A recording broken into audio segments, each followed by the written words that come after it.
আমাদের এই নির্বাচনে বড় ধরনের দুটি অঙ্গীকার ছিল। একটা হলো সন্ত্রাস এবং চাঁদাবাজি নির্মূল করব, দ্বিতীয় হলো মাদক মুক্ত মোহাম্মদপুর এবং আদাবর হিসেবে বাংলা নগর গড়ব। মোহাম্মদপুরের অধিকাংশ ভোটাররা আমাকে ভোট দিয়েছে, এই জন্য তাদের এই আকাঙ্ক্ষা বাস্তবায়ন করার জন্য ইনশাআল্লাহ যা করতে আমরা তাই করব। আমরা চাঁদাবাজির বিরুদ্ধে এবং মাদকের বিরুদ্ধে গণপ্রতিরোধ গড়ে তুলব। প্রশাসন যদি সহযোগিতা করে আমরা প্রশাসনকে ইনফরমেশন দিব। আমরা ইনফরমেশন দেওয়ার পরে প্রশাসন যদি গড়িমসি করে প্রশাসনের তোয়াক্কা করব না, জনগণকে নিয়ে চাঁদাবাজি এবং মাদকের বিরুদ্ধে আমরা প্রতিরোধ গড়ে তুলব ইনশাআল্লাহ। আসসালামু আলাইকুম ওয়া রাহমাতুল্লাহ। আলহামদুলিল্লাহি রাব্বিল আলামিন ওয়াসসালাতু ওয়াসসালামু আলা সাইয়্যিদিল আমবিয়া'i ওয়াল মুরসালিন ওয়া আলা আলিহি ওয়া আসহাবিহি ওয়া মান তাবি'আহুম আজমাইন। আউযু বিল্লাহি মিনাশ শাইতানির রাজীম। বিসমিল্লাহির রাহমানির রাহিম। শাহরু রমাদানাল্লাযী উনজিলা ফীহিল কুরআন হুদাল লিন-নাসি ওয়া বায়্যিনাতিন মিনাল হুদা ওয়াল ফুরকান।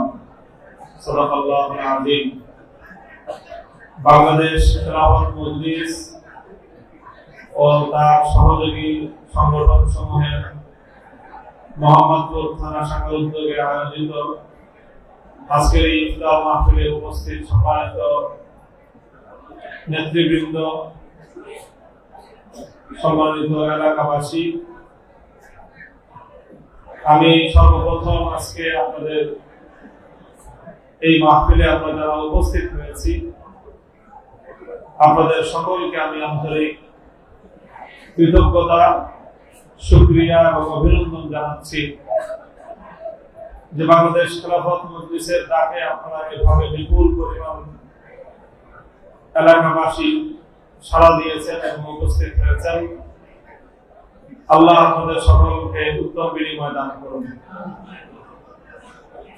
মিডিয়ার যে সকল ভাইয়েরা আপনারা ভিডিও করতেছেন, আপনারা ক্যামেরা সেট করে বসে পড়েন, একটু বাইরে আপনাদের যাদের একান্ত প্রয়োজন এক দুইজন থাকেন, বাকিরা ক্যামেরা সেট করে বসে পড়েন। আজকে আমরা যখন বাংলাদেশের এই মোহাম্মদপুর অঞ্চলের কেন্দ্রীয় একটি জায়গা টাউন হলের বাইতুল ফালাহ মসজিদে অত্যন্ত সুন্দর নিরাপদ পরিবেশে শান্তিপ্রিয় ভাবে আমরা এখানে ইফতারের জন্য একত্রিত হয়েছি, ঠিক এই সময়টায় সারা দুনিয়ার মুসলিম উম্মার সদস্যরা কিন্তু ঠিক আমাদের মতো এত নিরাপদে তারা ইফতার করতে পারতেছে না। গত এই রমজানুল মুবারকের সময়ে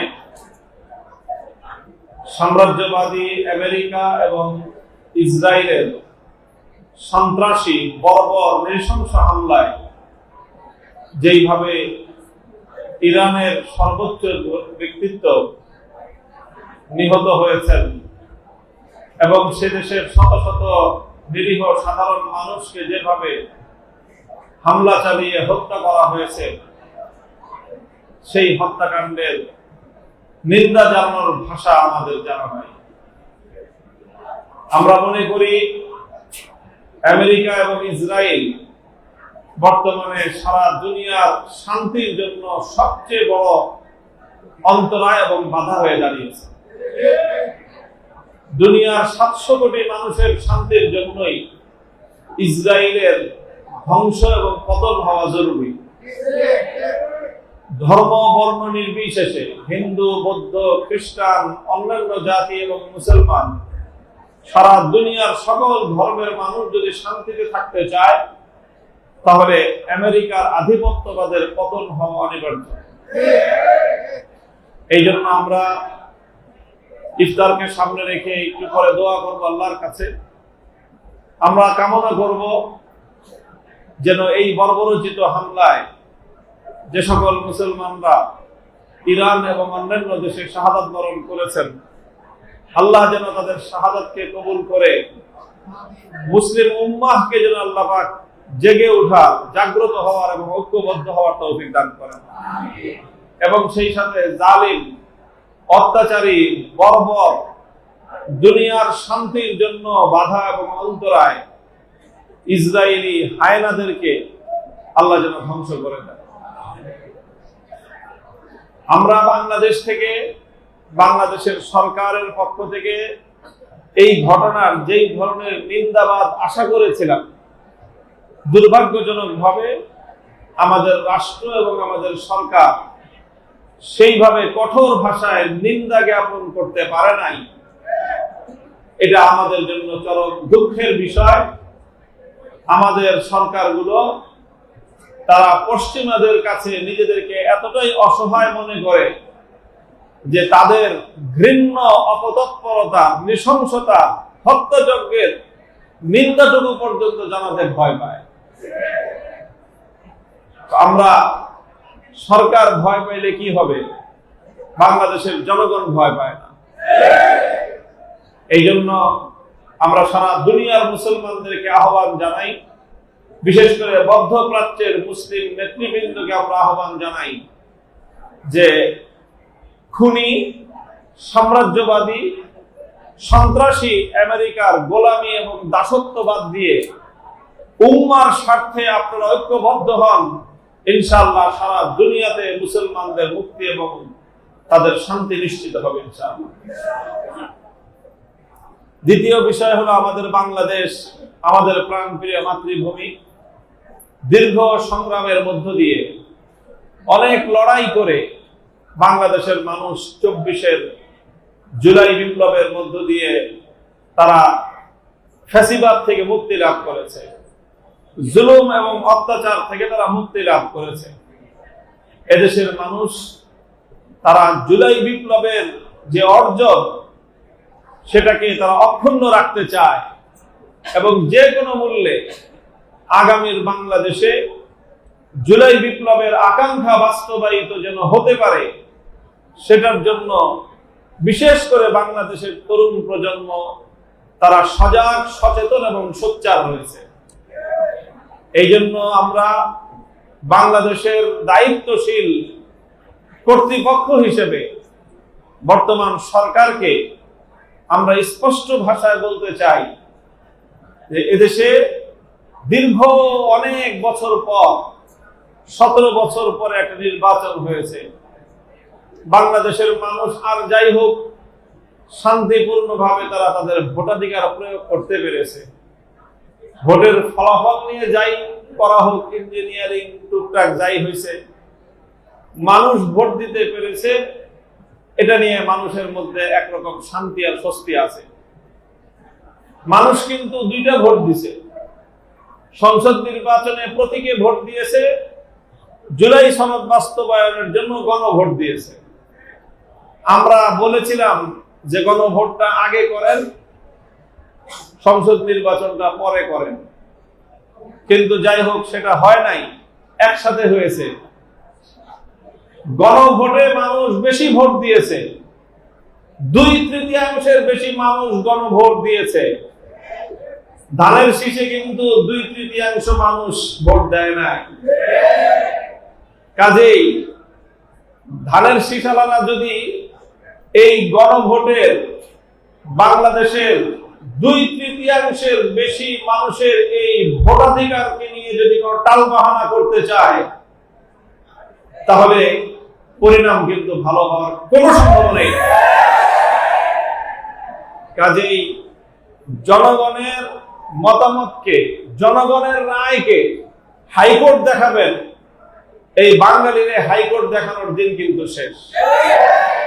বাঙালিকে হাইকোর্ট দেখাইতে যাবেন না, তাহলে বাঙালি কিন্তু আপনাকে রাজপথ দেখায়ছেন। আমরা পরিষ্কার ভাষায় বলি, যেইভাবে জুলাই সনদ হয়েছে,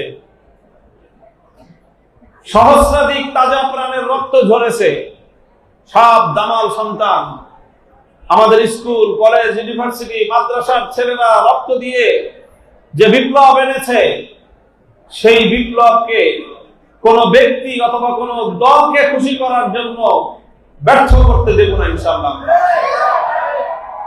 এবং যেইভাবে ফ্যাসিবাদের দুয়ার বন্ধ করার জন্য যেই জুলাই সনদ প্রণীত হয়েছে, সেই জুলাই সনদ বাস্তবায়ন করতে হবে গণভোটে 2/3 বেশি মানুষের যে অভূতপূর্ব যে গণরায়, সেই গণরায়কে যদি বানচাল করতে চাওয়া হয়, তাহলে দেশের জন্য, বিশেষ করে সরকারের জন্য কোনো ভালো পরিণাম হবে বলে আমাদের মনে হয় না। তো আমরা আশা করব, যেভাবে নির্বাচনের আগে বর্তমান প্রধানমন্ত্রী জনাব তারেক রহমান সাহেব জাতিকে হা ভোট দেওয়ার জন্য তিনি আহ্বান জানিয়েছিলেন, যদিও তার দলের লোকজন না ভোট দিছে তলে তলে, কিন্তু তিনি বাধ্য হয়ে হোক আর যেভাবেই হোক জনগণকে হা ভোট দিতে বলেছেন। তার মানে তিনি জনগণকে যেহেতু হা ভোট দিতে বলেছেন, তিনি জনগণের সাথে হা ভোটের কার্যকারিতা বাস্তবায়ন করার অঙ্গীকার করেছেন।